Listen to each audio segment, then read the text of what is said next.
Hey everybody, welcome back to my channel. So today I'm going to make a video for beginners to crochet. So if you're an absolute beginner, you've never crocheted anything in your life and you're just wanting to start out and learn how to do it, this would be for you.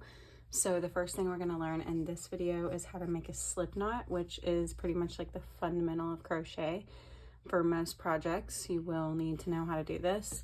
So what you'll need is just a crochet hook and yarn.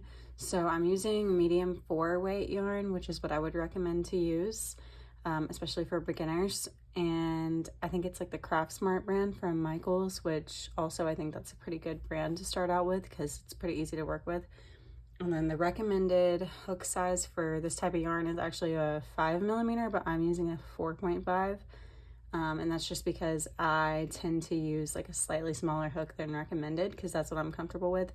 But I would probably just use the recommended hook, the 5mm, if this is your first time crocheting. And then from there you can kind of see what you're comfortable with.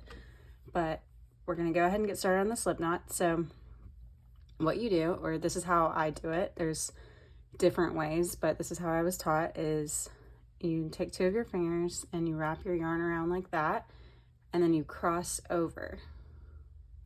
So wrap your yarn around and then cross over. And then with this shorter end that you're crossing over with, you're gonna push that through until you get this loop right here, okay?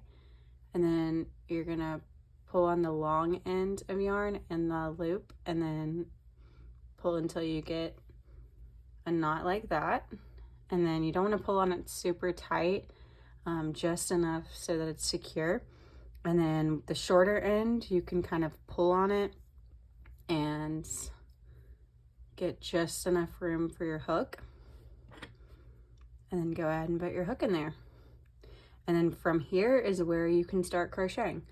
So the key here is that you just don't want it too tight on your hook that you can't move it around, but you also don't want a gap right there. So just, you know, a little bit of extra space, but not so much that it's noticeable. And that is how you make a slip knot. So look out for my next video, which will be how to make a chain. Bye guys.